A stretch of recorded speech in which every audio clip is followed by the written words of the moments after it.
All India Radio presents Morning News.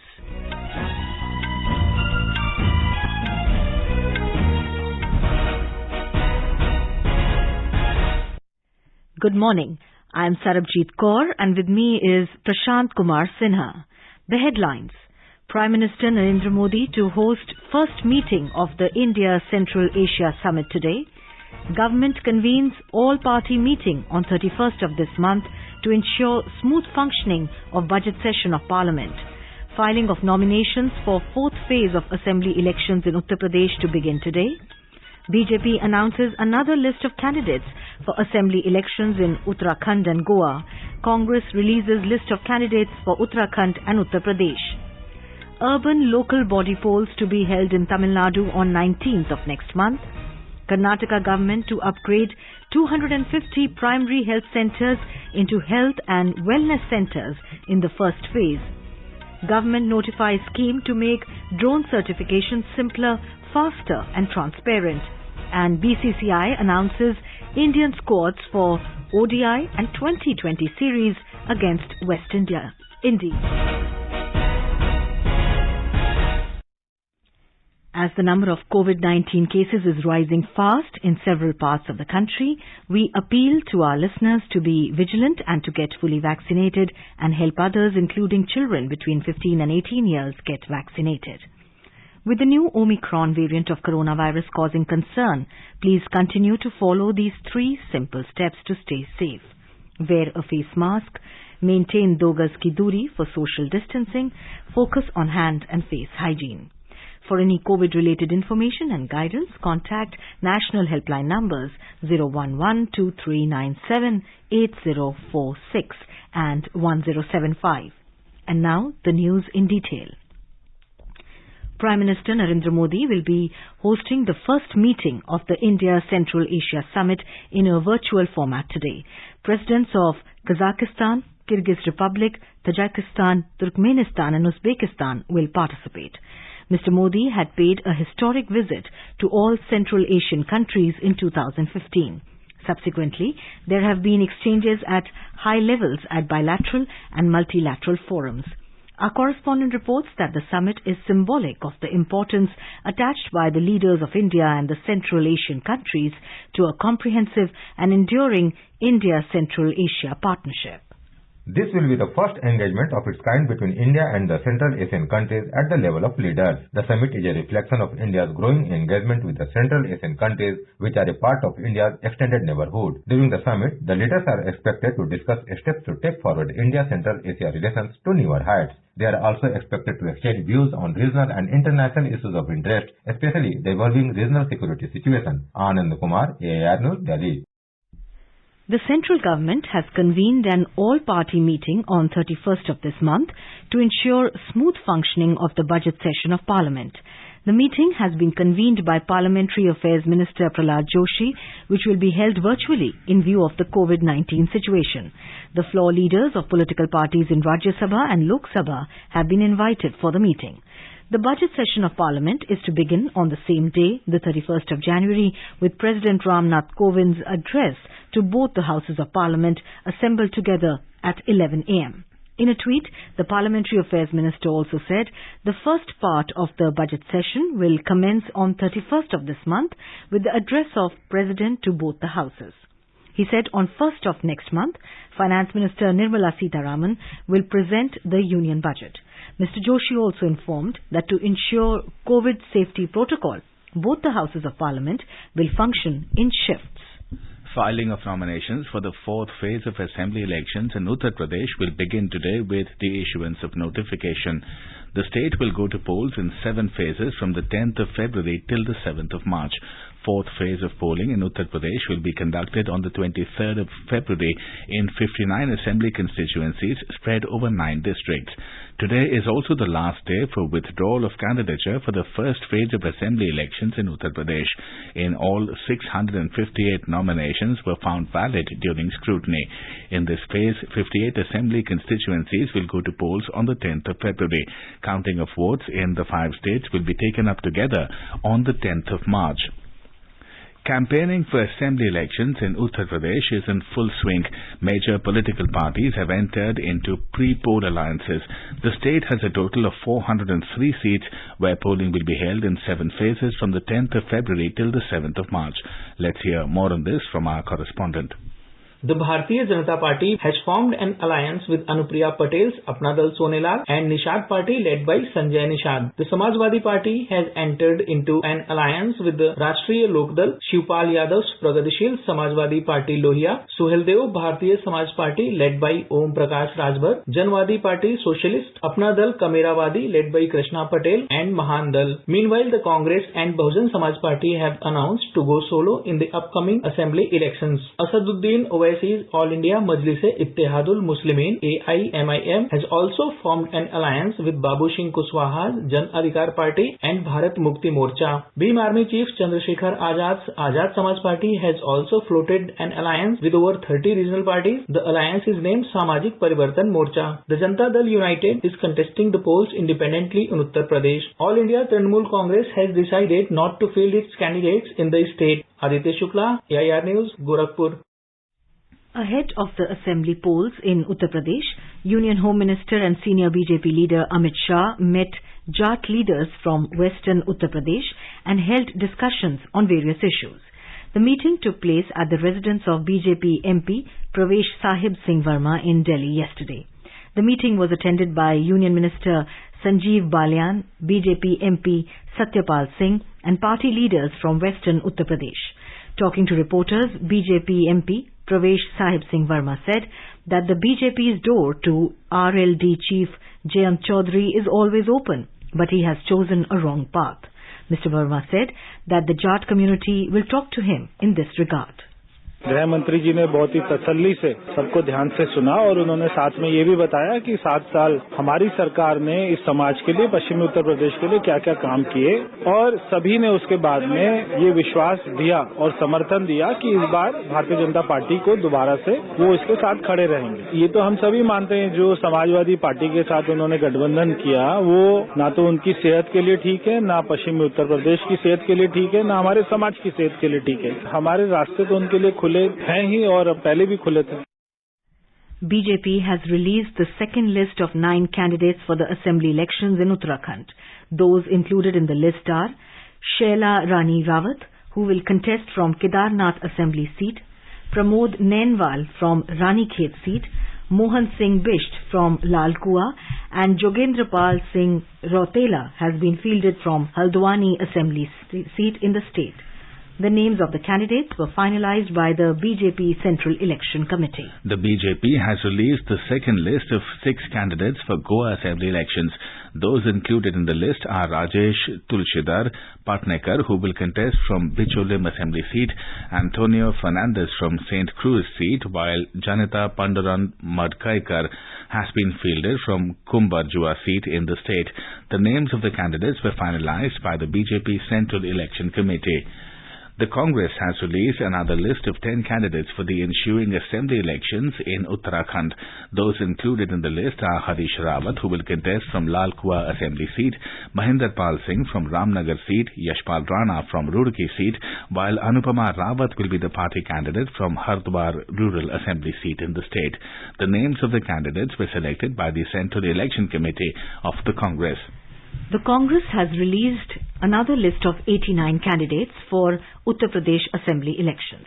Those included in the list are Sandeep Rana, who will contest from Saharanpur Assembly seat, Akbari Begum has been fielded from Bijnor, Saroj Devi from Hathras, Sandeep Tiwari from Firozabad, and Krishnakant Sharma will be the party candidate from Bareilly Assembly seat in Uttar Pradesh. The names of the candidates were selected by the Central Election Committee of the Congress. Tamil Nadu State Election Commission has announced to hold urban local body polls on 19th of next month. Announcing the election schedule, State Election Commissioner V. Palani Kumar said polls will be held for various posts in urban local bodies in 21 corporations, 138 municipalities and 490 town panchayats in a single phase on 19th of next month. Counting of votes will be on 22nd of next month. Polling will commence from 7 a.m. and conclude at 6 p.m. The Commission will hold the indirect elections on 4th March this year for the posts of mayors, deputy mayors in corporations, chairmen and vice chairmen in municipalities and town panchayats. You are listening to the morning news on All India Radio. A reminder of the headlines before we move on. Prime Minister Narendra Modi to host first meeting of India Central Asia Summit today. Government convenes all-party meeting on the 31st of this month to ensure smooth functioning of budget session of Parliament. Filing of nominations for fourth phase of assembly elections in Uttar Pradesh to begin today. BJP announces another list of candidates for assembly elections in Uttarakhand and Goa. Congress releases list of candidates for Uttarakhand and Uttar Pradesh. Urban local body polls to be held in Tamil Nadu on 19th of next month. Karnataka government to upgrade 250 primary health centers into health and wellness centers in the first phase. Government notifies a scheme to make drone certification simpler, faster and transparent. And BCCI announces Indian squads for ODI and T20 series against the West Indies. For quick news updates round the clock, follow us on our Twitter handle @AIR News Alerts. अपने business को बढ़ाने के लिए लीजिए आकाशवाणी का सहयोग और दीजिए उसे बुलंदियों के पंख। आपका बिजनेस लोकल है या राष्ट्रीय, आकाशवाणी देती है उपभोक्ताओं तक पहुंचने का हर विकल्प। और अब तो आप घर, दफ्तर या दुकान पर बैठे बैठे कर सकते हैं आकाशवाणी के किसी भी केंद्र के लिए विज्ञापनों की बुकिंग। आकाशवाणी के विभिन्न चैनलों पर विज्ञापन देना सुलभ और सस्ता। बुकिंग है तो संपर्क करें 8700014242 पर। 8700014242। Welcome back to the morning news. Karnataka Health and Medical Education Minister Dr. K. Sudhakar has informed that 250 primary health centers in the state will be upgraded into health and wellness centers in the first phase. He was speaking to media persons in Chikbalpur yesterday after laying a foundation stone for the construction of a model primary health center. The model center will be built at the cost of 9 crore rupees on a plot measuring 25,000 square feet. Speaking about the COVID pandemic trend in the state, the minister said that the COVID caseload is showing a declining trend in Bengaluru, which has the highest number of daily fresh cases. In other districts, there is gradual decline. Saying that only 1 to 2% of COVID-positive patients are getting admitted to the hospitals, the minister said that there is no pressure on the hospitals right now. Compared to the last two COVID waves, the third wave is faster but not virulent. The case fatality rate right now is around 0.04%. At the same time, the recovery rate is also high. Karnataka Chief Minister Baswaraj Bommai launched Gram 1 program in 3,026 Gram Panchayats spread over 12 districts yesterday. The scheme is aimed at taking government service to the doors of people at the grassroots level. The program will be launched across the state by the end of March. More details from our correspondent. The Gram 1 kiosk will provide Aadhaar card, ration card, cash certificates and other services related to the Department of Agriculture, Horticulture, Revenue, Women and Child Welfare and Social Welfare. A separate cell is set up with equipment and data entry operators in the office of the Tehsildars to receive the applications. The e-governance department will be monitoring and reviewing the program. This will prevent people in villages from going to taluk offices and reduce corruption. All the applications will be received through the kiosk and fed into the government portal and processed online. The Chief Minister has said that modern technology will play a key role in taking the villages from Gram Swaraj to Gram Suraj. He disclosed that during the experimental stage of Gram 1 program, about 6 lakh petitions were received and services provided without a hitch in 4 districts. Sudhindra, AIR News, Bengaluru. The government has notified drone certification scheme to make certification of drones simpler, faster and transparent. In a tweet, Civil Aviation Ministry said along with the liberalized drone rules, the airspace map, the PLI scheme and the single window digital sky platform will help drone manufacturing industry in India. It further said this is another step in making India the drone hub of the world by 2030. The government has been working to establish a world-leading drone ecosystem ecosystem in India, which will create the physical and digital infrastructure to support safe, efficient and secure access to the Indian airspace by millions of drones. Drone technology is evolving on a daily basis with new improvements coming in rapid scale. Drones offer tremendous benefits to almost every sector of the economy, including agriculture, infrastructure, emergency response, transportation and geospatial mapping.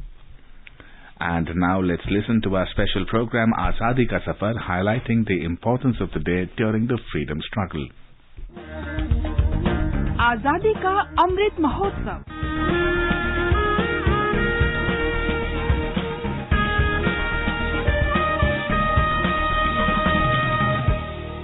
Azadi Ka Safar with AIR News. Birth of a Nation. India's glorious freedom struggle is one of the greatest struggles the modern world has ever witnessed. AIR News brings you a glimpse of the struggle every day.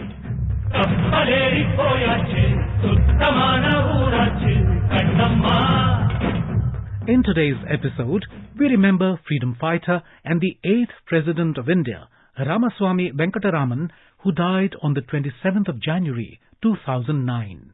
In his young age, he was an activist of the Indian independence movement and participated in the Quit India movement.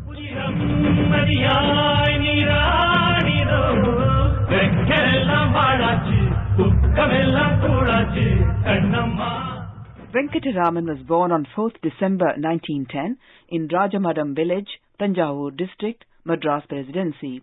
He studied law at the University of Madras and began his legal practice in 1935 in the Madras High Court and the Supreme Court of India.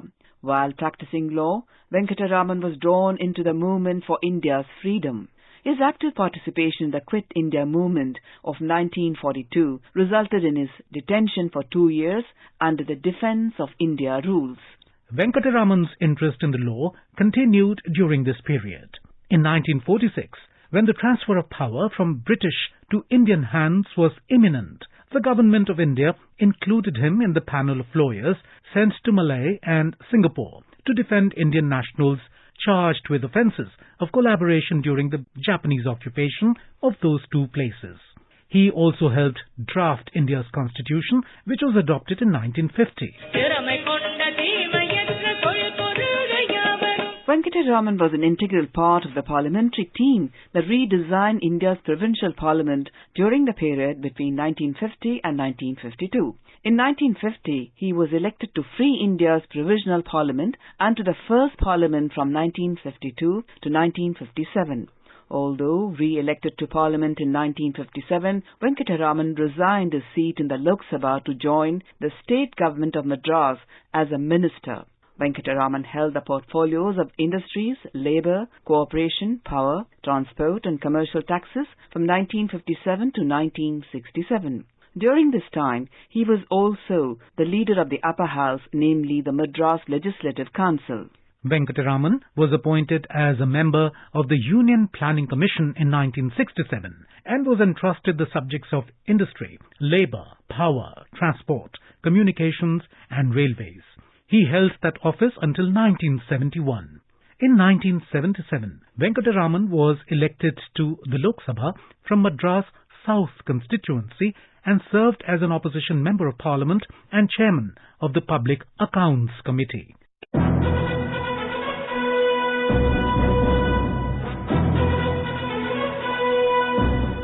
In the 1980s, as the Union Minister of Defence, Venkataraman was credited for initiating India's missile program. He shifted APJ Abdul Kalam from the space program to the missile program and consolidated the entire missile system, naming it as Integrated Guided Missile Development Program.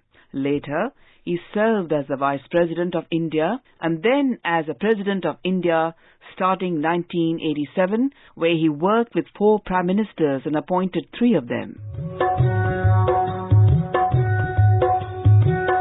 We also remember educator and writer Acharya Sitaram Chaturvedi, who was born on the 27th of January 1907 in Varanasi, Uttar Pradesh. Chaturvedi wrote more than 70 plays in Hindi, Sanskrit and English and directed, staged and acted in many others. In 1935, he wrote about the life of Mahamana Madan Mohan Malviya with essays and lectures. In 1972, he wrote a biography on Mahamana under the Builders of Modern India series of the Publications Division, Ministry of Information and Broadcasting, Government of India. He was an active participant in Bombay's Prithvi Theatre and was conferred the title of Abhinav Bharat. He also wrote more than 250 books on language, grammar, literature, plays, theatre, etc. He wrote biographies of Tulsidas and Vallabhbhai Acharya and edited the collected works of Kalidas.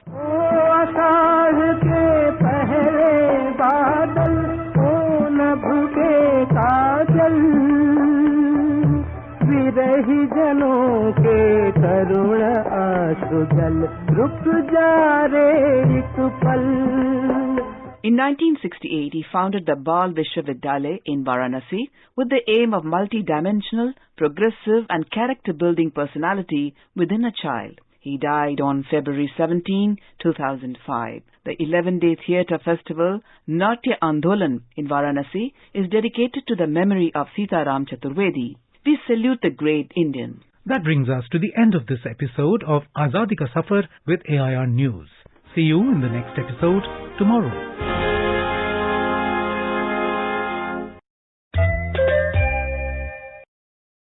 Best wishes to all consumers for Azadi Ka Amrit Mahotsav. Hallmark ensures purity of gold. Always purchase hallmarked gold jewellery. For any consumer-related complaints, please contact National Consumer Helpline toll-free number 14404. Issued in public interest by Department of Consumer Affairs, Government of India. Jago Grahak Jago.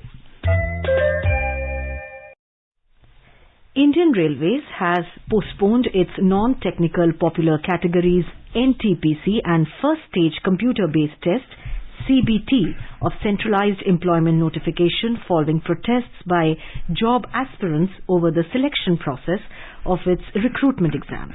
It has also formed a high-power committee to look into the concerns and doubts raised by candidates in regard to the results of First Stage CBT of NTPC issued by Railway Recruitment Boards on 14th and 15th of this month. The candidates can lodge their concerns and suggestions to the committee at email ID rrbcommittee@railnet.gov.in. Briefing reporters in New Delhi, Railway Minister Ashwani Vaishnaw said candidates have been given 3 weeks' time up to 16th of next month to submit their concerns to the committee. He said after examining these concerns, the committee will submit their recommendations by 4th March this year.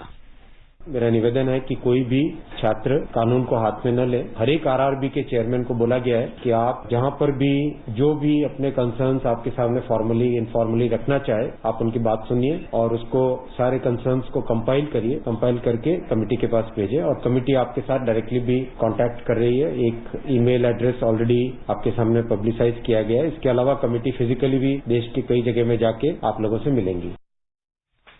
Prime Minister Narendra Modi has thanked world leaders for their greetings on the occasion of India's 73rd Republic Day. In response to a tweet by Prime Minister of Nepal, Sher Bahadur Deuba, Mr. Modi thanked him for his warm felicitations and said we will continue to work together to add strength to our resilient and timeless friendship. In response to a tweet by Prime Minister of Bhutan, Lote Tshering, Mr. Modi said that India deeply values its unique and enduring friendship with Bhutan and wished that the ties between the two countries grow from strength to strength.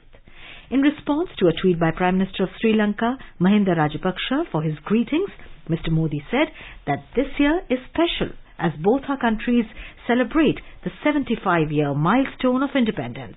He expressed hope that the ties between the people of two countries will continue to grow stronger. In response to a tweet by his Israeli counterpart, Naftali Bennett, the Prime Minister said that he fondly remembers his meeting held last November. Mr. Modi said that he is confident that India-Israel strategic partnership will continue to prosper with your forward-looking approach. Moving on to sports, Board of Control for Cricket in India, the BCCI, has announced the Indian squads for the upcoming one-day internationals and 2020 series against the West Indies at home. Team India are set to play 3 ODIs from the 6th of next month at the Narendra Modi Stadium in Ahmedabad and as many T20s at the Eden Gardens in Kolkata from the 16th of next month. Rohit Sharma, who had missed India's tour of South Africa due to injury, returns to lead the ODI squad and the T20 squad. Former captain Virat Kohli is part of both ODI and T20 squads for the West Indies series. KL Rahul has been named as the vice-captain. Jasprit Bumrah, Mohammad Shafi have been rested from the series. Deepak Hooda has also been named in India's ODI squad for the West Indies series. In hockey, in Women's Asia Cup, South Korea and Japan set up the title clash after recording victories in their respective semi-finals in Muscat, Oman. The final will be played tomorrow. In the first semi-final, South Korea defeated defending champions India 3-2 at the Sultan Qaboos complex in Muscat yesterday evening. In the second semi-final, Japan came from behind against China to win 2-1 last night. India will play China in the third-fourth place playoff match tomorrow. And in tennis, the semi-finals lineup has been drawn for the men's and women's singles events at the Australian Open. In women's singles, while top seed Ashley Barty will square off against American Madison Keys, 7th seed Iga Swiatek will face Danielle Collins of the US in the last 4 at the Rod Laver Arena today. And in men's singles, 2nd seed Daniel Medvedev will meet 4th seed Stefanos Tsitsipas, while world number 7 Matteo Berrettini will lock horns with 20-time Grand Slam champion Rafael Nadal in the semi-finals tomorrow. And now let us take a look at the weather forecast for today. The national capital Delhi is likely to have another cold day. The temperatures will vary between 5 and 17 degrees Celsius. Mumbai will have mainly clear sky. The minimum temperature was 14 degrees Celsius while the maximum is expected to be around 29 degrees. Chennai is likely to have generally cloudy sky with light rain. Kolkata will have mainly clear sky. Srinagar will have mainly clear sky. The temperatures will hover between 0 and 11 degrees Celsius. Jammu will have partly cloudy sky with haze. Leh is likely to witness partly cloudy sky. Gilgit will have partly cloudy sky. The temperatures will hover between 2 and 13 degrees Celsius. Muzaffarabad will have mainly clear sky. Vishakhapatnam will have partly cloudy sky with haze. Bengaluru, the minimum temperature was 18 degrees and the maximum will be around 29 degrees. Shillong will have generally cloudy sky with 1 or 2 spells of rain. Aizawl will have generally cloudy sky. Kohima will have generally cloudy sky with 1 or 2 spells of rain. Itanagar will have generally cloudy sky with light rain. Gangtok will have generally cloudy sky with 1 or 2 spells of rain. Agartala had fog in the morning and will have partly cloudy sky later. And now an overview of today's newspapers. Almost all newspapers today carry colorful pictures showcasing the military might and cultural scenery of the country. Grandeur marks 73rd Republic Day, headlines the Hindustan Times. Spectacular aerial show on Republic Day, writes the Pioneer. Rafale pilot to contingent commanders. Women officers steal the Republic Day show, writes the Indian Express. Shah woos West UP Jat leaders ahead of polls, headlines the Times of India. Terming the Omicron as a milder variant, fewer hospitalizations in third wave, data from states show, informs the Hindu. The Economic Times writes industry resilient, rebound likely soon. Capex outlay in financial year 23 pegged at rupees 10.5 lakh crore, states the Financial Express. And finally, being self-sufficient in a unique way, DU College sets up Cow Center, not just research, will give milk curd to students, informs the Indian Express. And now, before we end the bulletin, the headlines once again. Prime Minister Narendra Modi to host first meeting of the India Central Asia Summit today. Government convenes all-party meeting on 31st of this month to ensure smooth functioning of budget session of Parliament. Filing of nominations for 4th phase of Assembly elections in Uttar Pradesh to begin today. BJP announces another list of candidates for Assembly elections in Uttarakhand and Goa. Congress releases list of candidates for Uttarakhand and Uttar Pradesh. Urban local body polls to be held in Tamil Nadu on 19th of next month. Karnataka government to upgrade 250 primary health centers into health and wellness centers in the first phase. Government notifies scheme to make drone certification simpler, faster and transparent. And BCCI announces Indian squads for ODI and 2020 series against West Indies. For details of these stories and more, log on to our website www.newsonair.gov.in and News on AIR app. And with that, we end the morning news. Have a nice day.